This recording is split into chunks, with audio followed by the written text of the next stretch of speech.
नमस्कार साथियों, मैं हूँ अशिकेश और आज की वीडियो में ये देखेंगे कि हमारे सच में 33 कोटि 33 करोड़ देवी देवता है। तो हमारे मस्तिष्क में ये आता है 1 कोटि यानी 1 करोड़, तो 33 कोटि यानी 33 करोड़। क्या सच में 33 करोड़ देवी देवता है? तो इस वीडियो में मैं आपको वो रहस्य का पर्दाफाश करूँगा, एक जानकारी दूंगा। तो अगर 33 करोड़ की बात आती है देवी देवताओं की, तो वो नाम बताने में मैं तो असमर्थ हूँ। 33 कोटि देवी देवताओं के नाम मैं अपने बता सकता हूँ, वो कंठस्थ है मुझे। तो आप सोचेंगे या पूछेंगे 33 कोटि और 33 करोड़ में भला क्या अंतर है?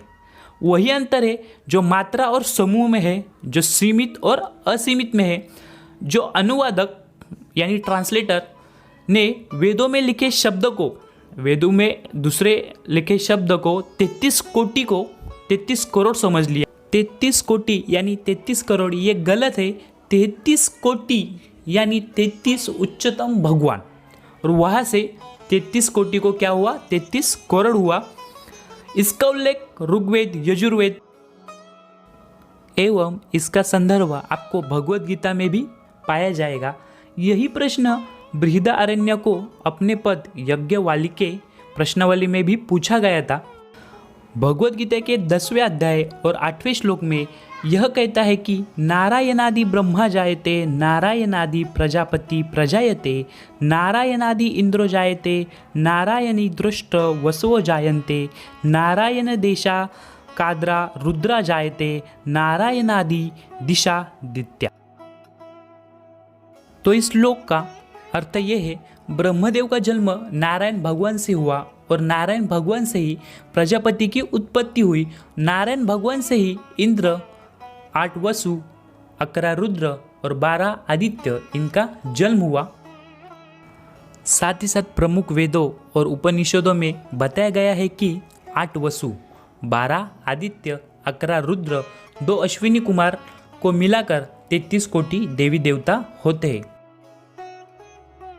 अगर विस्तार में देखा जाए तो 8 वसु प्रकृति के विभिन्न भागों का प्रतिनिधित्व करते हैं, जैसे अनिल अर्थात वायु, अपस अर्थात जल, दौस अर्थात अंतरिक्ष, धरा अर्थात पृथ्वी, ध्रुव जिसे हम ध्रुव तारा के नाम से भी जानते हैं, अनल्प अर्थात अग्नि, प्रमास अर्थात अरुणोदय जिसे हम सूर्योदय के नाम से भी जानते हैं, सोम अर्थात चंद्रमा।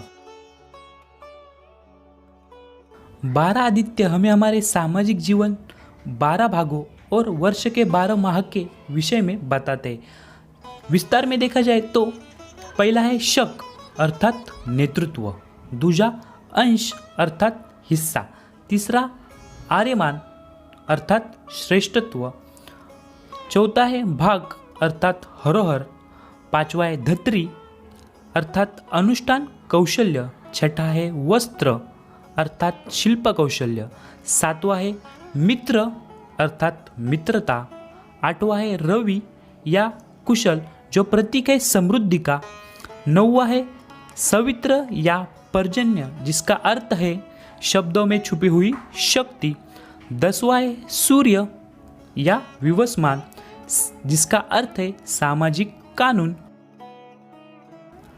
11वां है वरुण जो प्रतीक है भाग्य का, और लास्ट और अंतिम वामन जिसका अर्थ है ब्रह्मांडीय कानून। अब 11 रुद्र जो हमारे 11 इंद्रिय के स्वामी है, उसमें से प्रथम 5 है आनंद अर्थात प्रसन्नता अथवा खुशी, दूसरा है विज्ञान अर्थात ज्ञान, तीसरा है मनस अर्थात विचार, चौथा है प्राण अर्थात प्राण शक्ति, और लास्ट है वाक अर्थात व्याख्यान। शेष 6 में से 5 महाशिव के रूप के नाम है। प्रथम है प्रथमासान अर्थात शशक, दूसरा है तत्पुरुष अर्थात व्यक्ति, तीसरा है अघोरा अर्थात अघोरी साधु, चौथा है वामदेव अर्थात प्रत्यक्ष ब्राह्मण, और पांचवा है सदियों जाल, जो भी उत्पन्न हुआ, और अंतिम है आत्मा, हम सब में विद्यमान अजर अमर आत्मा। तो इस प्रकार कुलयुग हुआ 31, शेष 2 अश्विनी कुमार। कुछ वेदों में यह स्थान इंद्र और प्रजापति को भी दिया गया है। तो इस तरह 8, 11, 12 और 2 मिलाकर 33 कोटि देवता होते हैं। तो प्रस्तुत वीडियो में हमने 33 कोटि का जो अपभ्रंश हुआ था 33 करोड़, वो बताने का प्रयास किया है। अगर आप चाहते हो आपके फैमिली मेम्बर को, अपने दोस्त, आपके रिश्तेदार, इनको ये बात पता चले कि हमारे 33 करोड़ देवी देवता नहीं है, 33 कोटि यानी 33 उच्चतम भगवान हैं, तो ये बात भी आप चाहते हो उनको पता चले, ये इन्फॉर्मेशन ज़्यादा से ज़्यादा लोगों को शेयर कीजिए। अगर आप चैनल पे नए हो तो अभी के भी चैनल को सब्सक्राइब कर दीजिए। धन्यवाद।